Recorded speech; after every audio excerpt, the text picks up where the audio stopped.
Hello everyone, this is your PLT weekly overview for the week of February 1st through the 5th. First, if we look on our Canvas overview, we have here the overview document, and the video will show up there in a few moments. For trainings this week, we want to make sure we're updating grades, syncing them to Canvas and Infinite Campus weekly, calling parents and guardians of students who have not yet come to class or are not turning in assignments, and schedule student-led conference. There's more information in the weekly overview for the documents and links. In advisory this week, we have our February 1st Monday slides available, and then finally we have our collaboration form. We'll return to this in a few moments to look at the important forms and links on here. Remember that those two following modules are there, Zoom tutorials and important forms and links. Now over here, let's start with announcements in our weekly overview. First, the faculty meeting is on Monday, February 1st at 3:30 p.m., or you could attend on February 2nd at 7 a.m. Mr. Dorst has already sent out the email and the Outlook invite, so please make sure to check that. Next, Michelle Jones has sent an email including information concerning school employees getting the COVID vaccine in the Phase 2 of our state's vaccination plan. Please see your email for more information. Next, continue to work on your learning assurance forms. They are required by the state. Please continue to get those forms from your students. If a student has not turned in their form, the student-led conference may be a good time to fill it out and turn it in. It is of the utmost importance to make sure all of your assignments and resources are in Canvas for availability when students are isolating or quarantining. Any alternative plan for assigning work, providing information, or returning work has to be clearly communicated to the student and parents or guardians. Make sure you're taking attendance at the beginning of every hour and fix any inaccuracies at the end of the hour. This really helps out our OPs in the grade level offices. Also, if a student shows up in your class and is marked QCC, which means Quarantine Close Contact, in Infinite Campus, they should be immediately sent to their grade level administrator and/or a nurse. Concerning flex time, we need to get through a little more of our third quarter and continue to track our students who are having to quarantine because of close contact in our school with COVID positive students who have had to isolate. If we can continue to prove that our students are not contracting COVID while in our second semester's tighter environment, we can start to move in a direction that allows some movement during flex time. Please revisit your expectations on the MHS student passbook use. That's about time and location limits, as we are trying to limit those things so that the spread of COVID will not increase. And finally, when you send a request for an addition to advisory, we cannot always guarantee adding it. It must be for all students and cannot take away from the required activities of advisory. Please contact your grade level advisory representative if there is an addition you would like to be made. For seniors, you'd contact Deidre Braxmeyer. For juniors, Lena Gruenbacher and Haley Carlson-Jung. For sophomores, Crystal Ann Kleiner-Neff. And for freshmen, Rochelle Barr or Jana Berry. Concerning trainings this week, make sure you update your grades and sync them to Canvas and Infinite Campus weekly. You may need to set up your Infinite Campus gradebook so that you can sync. Please check and make sure your grades are showing up in IC or Infinite Campus. Many teachers do not have grades showing up. The most accurate grade needs to be in Infinite Campus at all times so that parents, administrators, and counselors can easily see the student's grade. Also, make sure to call parents and guardians if students have not yet come to class or are not turning in assignments. Please don't forget that you have people in the building to help you. Feel free to reach out to our grade level counselors, administrators, and MTSS coordinator if you need assistance with the student. Concerning student-led conferences, they will be February 1st through the 26th. They can be scheduled on Zoom or in person according to the parent and teacher preference. Emily Churns has information about interpreters that's been sent out by Mr. Jimenez. You still have a conference comp day on February 12th. There will be a couple additional points for the spring conferences dealing with enrollment. You will see these in the advisory lessons as we have seen them in our scripts. make sure you're scheduling and preparing student-led conferences. For students, here's the link to the script and to the I-plan. These may not be, they probably are, but they may not be in your lesson plan, so just make sure that you have access to them here. Also for teachers, if you need a paper way or form in order to schedule your conferences and keep them organized, we suggest that you use this document. It's the same that we had last semester, but you can easily sign students up, write down the conference date, did you do this in person or on Zoom, and was it completed? Now, once you've done that, and something else very easy is just to put every student's name down, and that way you can see if you've completed all of them or not. Once you are done with that, at the end of conferences, you will go to this Microsoft Office form, which we will of course make available to you very easily. You will not turn in a hard copy to the office, but instead you will turn it in right here. So you'll see I'm logged in, so it knows it's me because I'm in my Microsoft account. I'd put my name, my grade level for advisory, the number of total students in advisory, the number of student-led conferences I had, the number of in-person, number of remote conferences, and the number of times translation services were used. If I want a receipt, in other words, that email sent back to me, I would click that and press submit. Something else to note is at the top.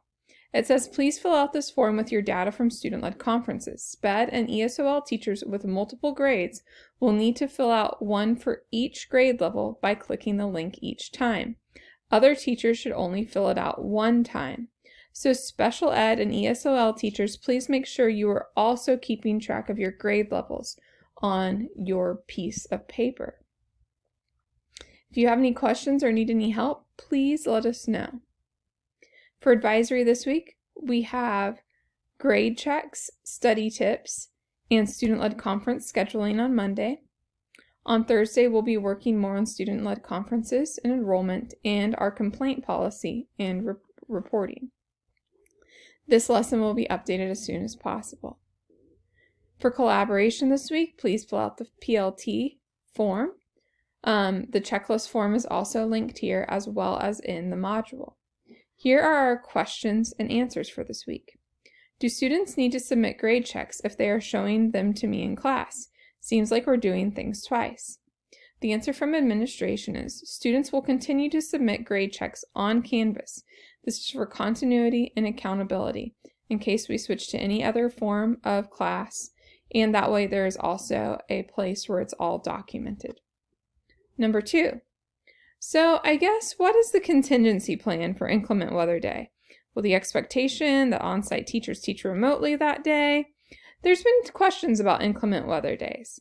Here's the answer. The inclement weather plan is always a hard call to make by the district. When the district makes the decision, on-site and in-person directives will be the same. So we're all waiting on the district to make those decisions. We know they're making the best they can, but it is good to know that on-site and in-person teachers will do the same thing on those days. More information about counselors, please. Please see the training section at the top for this. If you have more questions, then contact Mr. Jimenez.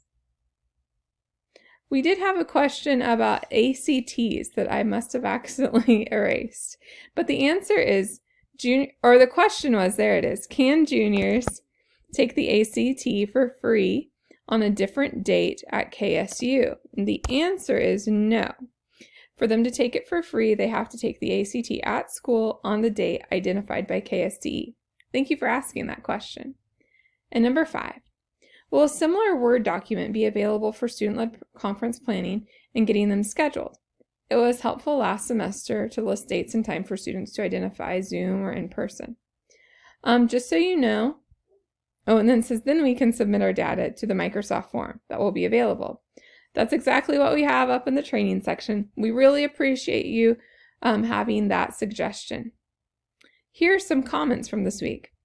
I'd like to say that teachers are working to keep a distance and in-person class systems running, and is causing more time issues.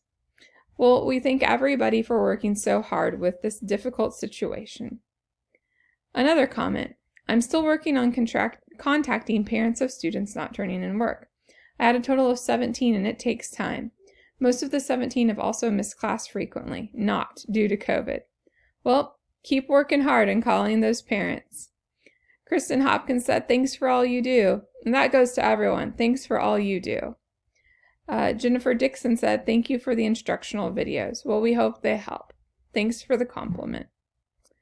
Mr. Fike asked a really important question. He said students need training on how to use some basic functions on the iPad, but especially on Word. Also, many of the students' Word apps are set up so they don't spell or grammar check. If there could be something in advisory lesson that provides instructions, English teachers would appreciate it. And it has to be on an iPad, not on a MacBook or other laptop. Mr. Fike, thank you so much for mentioning this need. We've talked to Sarah Maycumber and she'll be working on it this week and probably contacting you. So if you have any other questions about the iPad or things that you think Sarah needs to include, please contact her. And finally, Lisa Julian said, I'm super proud of how students are tackling this semester. Using the grade check form to initiate a conversation helped a student failing a math class get back on track. Thanks for this form. Thank you, Lisa Julian. Here are some tips for student-led conferences given from people. First, several of my student-led conferences were scheduled during advisory, and it was nice to complete them within the school day. That's a great idea. If you can plan them at that time, that would be great. Second, Ms. Sullivan created a sign-up sheet on signupgenius.com and shared the link to schedule student-led conferences last semester. So that's what she's doing this semester, and that might be a great idea for you. I use my Outlook page and invite everybody and set up Zoom meetings right when the students give me a time that works for them. So you might utilize Outlook as well. Finally, this week we have some great Tell Me Something goods. From Marshall Adams. I haven't had to tell anyone to put on their mask the whole semester.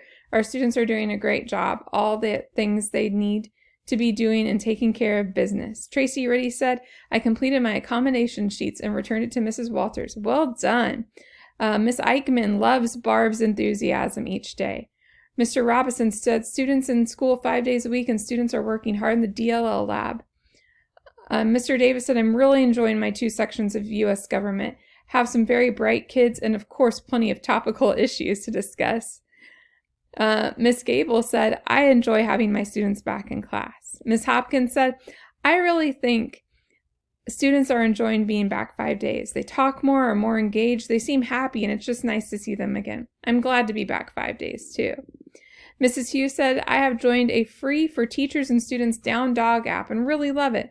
All you need to remember to do is use your school email when signing up and you receive free access through July 2021. Mr. George is teaching a COVID storyline in class. So students have simulated various schooling plan approaches and have done a herd immunity simulator. They are really engaged. He said, I literally have not had a single bad or off task class period since school started back up. That's awesome, Mr. George. Miss McCarthy said, I'm proud of our high school teachers for joining me for PLT and getting their classes set up for the semesters. Oh, this is from Miss Julian. You've all done a fabulous job. Miss McCarthy said, the nurse and office staff are amazing. Mr. Hildebrand said, I had a very vivid dream that my wife woke me up at 7:27 Monday morning to tell me we still had school and I was going to be late. But I woke up to a much better reality. Glad you enjoyed that snow day, Mr. Hildebrand. And finally, Mr. Robinson said, the new assistant teacher in the DLL lab is Isabella Bardeman. I hope I said that correctly. She just graduated from KSU with a teaching degree in theater and will start on her master's in May. She truly has passion for helping students. We wish you the best helping Mr. Robinson with your future in education. Everyone, thank you so much for all you do. Have a great week.